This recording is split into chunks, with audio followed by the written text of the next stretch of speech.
Olá pessoal, hoje iniciaremos o estudo da eletroquímica.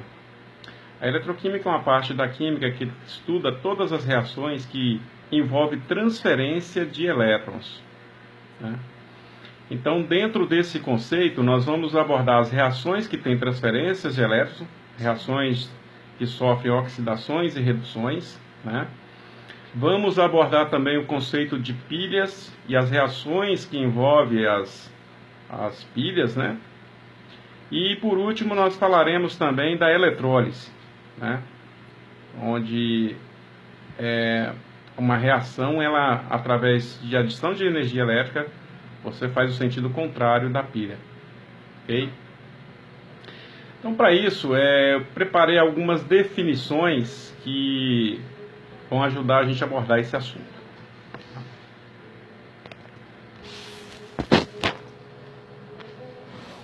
Nós temos aqui o conceito de oxidação. A oxidação é a espécie que perde elétrons na reação, né? Agente redutor, a substância que contém a espécie que perdeu elétrons na reação. Sofre redução, a espécie química que ganhou elétrons na reação. Agente oxidante, a substância que contém espécie química que ganhou elétrons na reação. Então tem um exemplo aqui de uma reação a qual tem o zinco reagindo com o sulfato de cobre, formando o sulfato de zinco mais o cobre. Esse tipo de reação é uma reação de simples troca, onde eu tenho um sólido que, quando colocado no meio aquoso, esse sólido vai se dissolvendo porque vai perdendo elétrons, né? E um outro sólido vai se formando porque vai ganhando elétrons, ok?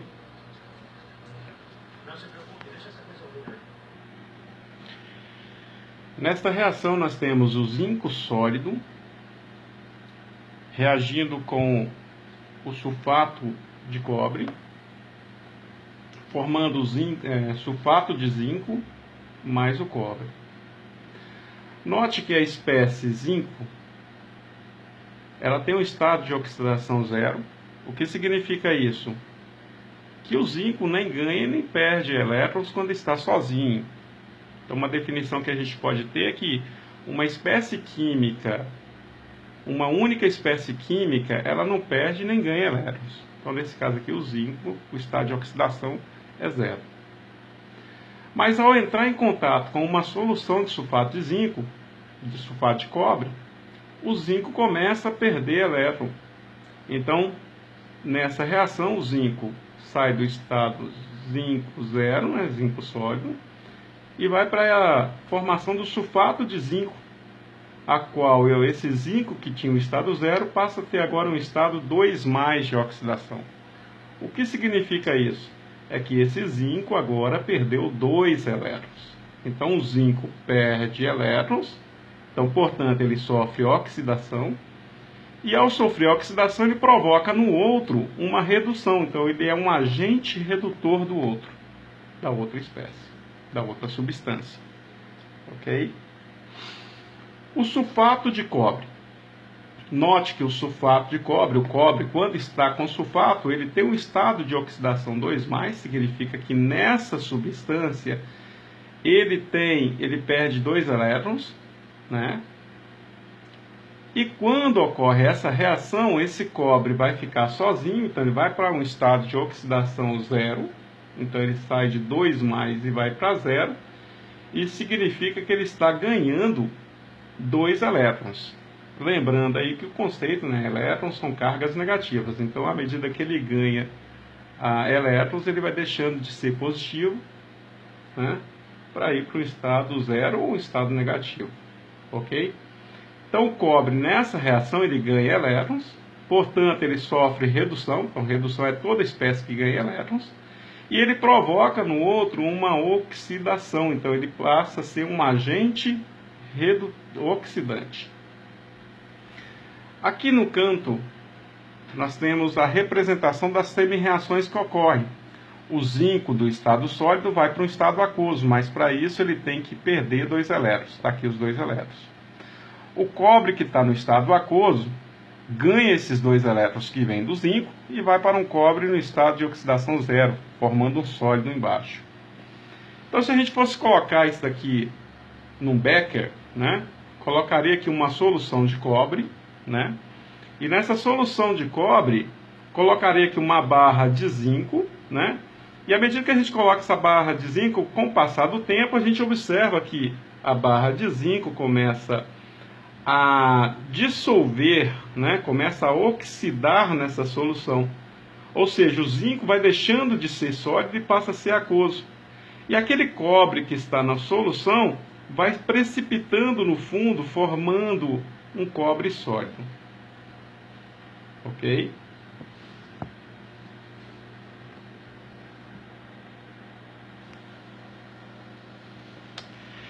Talvez você esteja se perguntando como eu sei o número de oxidação de um determinado elemento químico.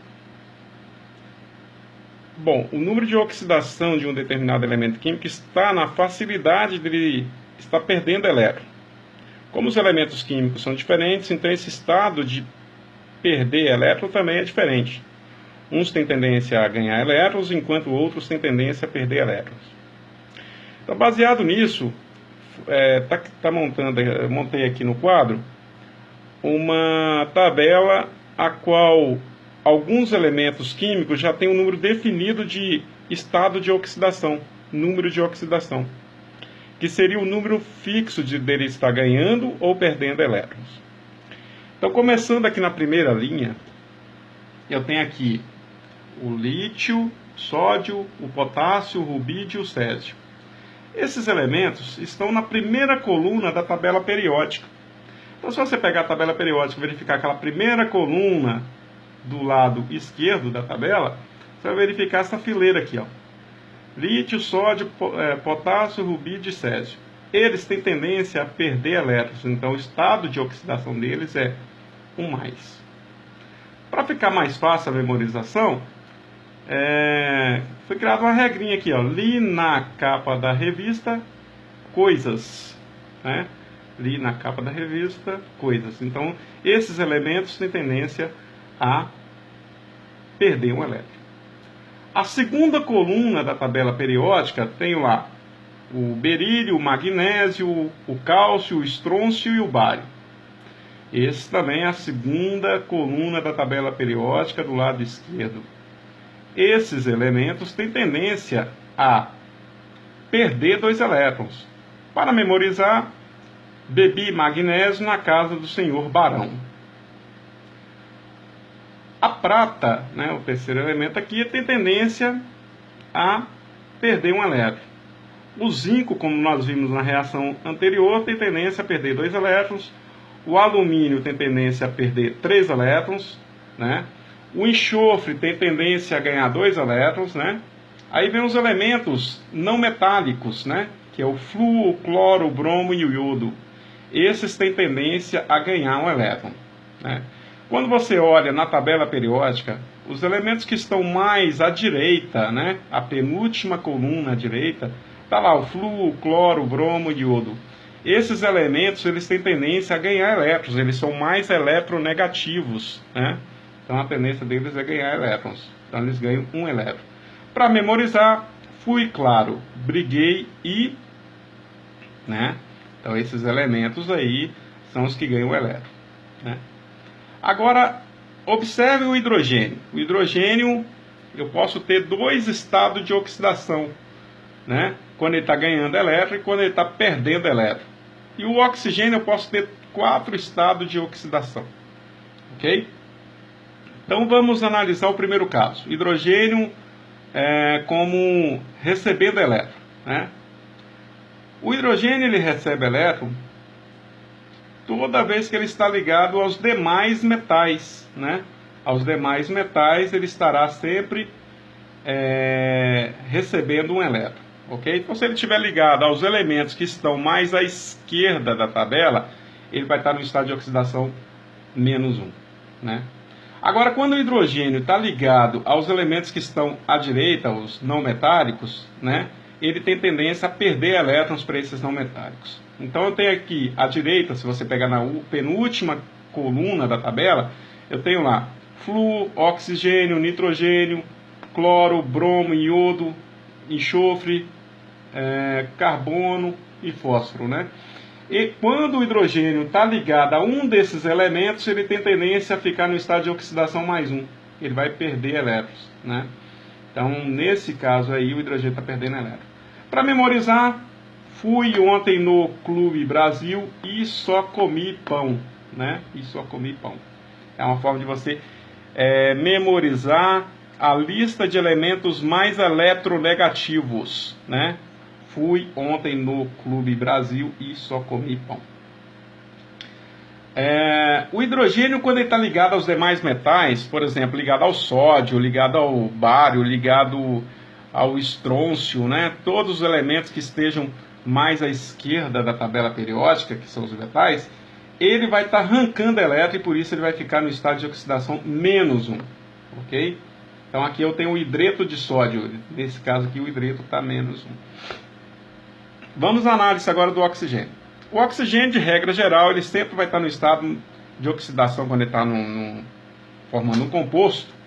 Note que toda substância simples, o NOx é 0, mas quando está ligado a um composto, o estado de oxidação dele vai ser -2, ok?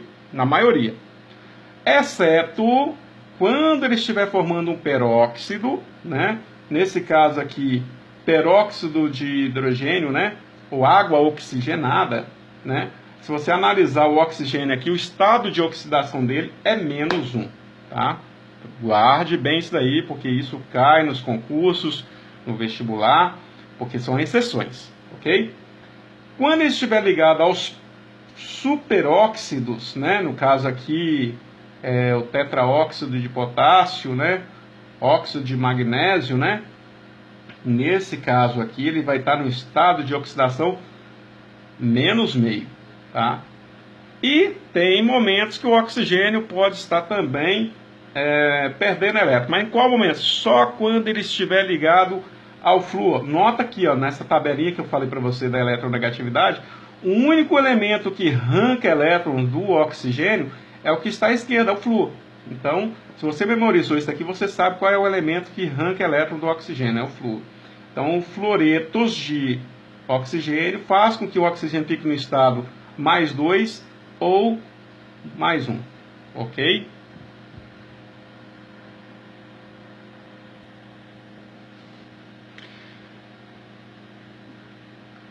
Como calcular o NOx, né? Cálculo do NOx. Sabendo de algumas regras, né? Fica fácil de fazer esse cálculo. Por exemplo, substância simples. Toda substância simples, que são aquelas formadas por apenas um tipo de elemento químico, o NOx é 0. Então aqui eu tenho o zinco e o NOx é 0, número de oxidação 0, cobre, número de oxidação 0. O cloro, tá vendo? Tem 2 cloro aqui, mas é apenas a espécie cloro, então o NOx continua sendo 0. O ozônio aqui também é 0, ok? Íons simples.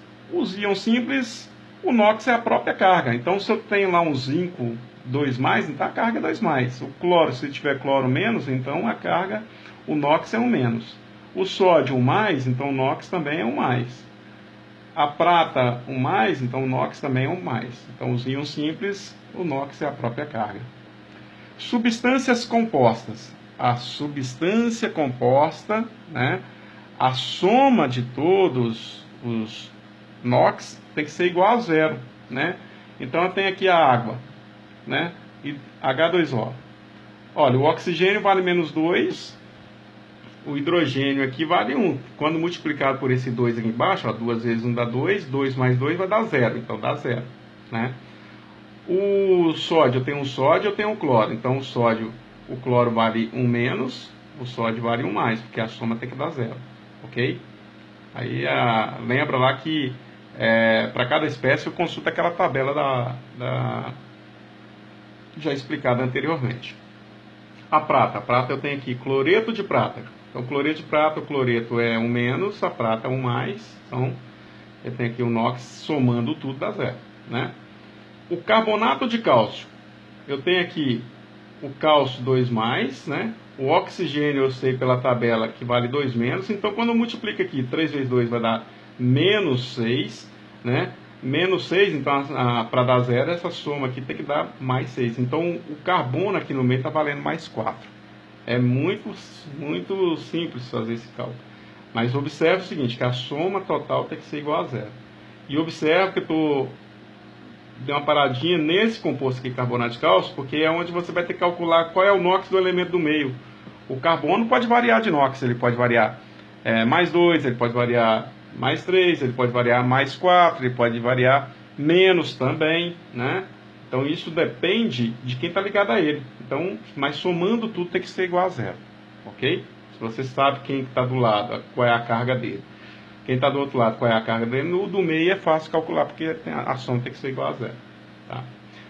Já nos íons compostos, a soma tem que ser igual à carga. Então, por exemplo, eu tenho aqui o íon amônio, NH4+. Então, a soma tem que ser igual a 1+. Né? Então, qual é o nitrogênio que está valendo quanto? Se a soma tem que ser 1+, então eu tenho aqui 4 hidreto, cada hidreto vale 1+, lembra lá dos hidretos? Então, cada hidreto vale 1+. Então, 4 vezes 1 dá mais 4. Com menos 3 vai dar mais 1, que é igual à soma aqui da carga. Ok? E assim também é feito aqui para o sulfato, né? Eu tenho aqui, eu quero saber quanto que está o enxofre aqui, qual é o estado de oxidação do enxofre. O enxofre pode sofrer o estado de oxidação de mais 6, mais 4, mais 2, pode ser 0, né? Mas que estado de oxidação está no enxofre aqui? Ah, eu sei que o oxigênio vale menos 2. Então 4 vezes menos 2 dá menos 8. Qual é o número que eu vou colocar aqui do lado que a soma tem que ser igual a menos 2? Tem que ser igual à carga, né? É o 6. Então, mais 6 com menos 8 vai dar o menos 2. Ok? Valeu, pessoal. Continua na próxima aula.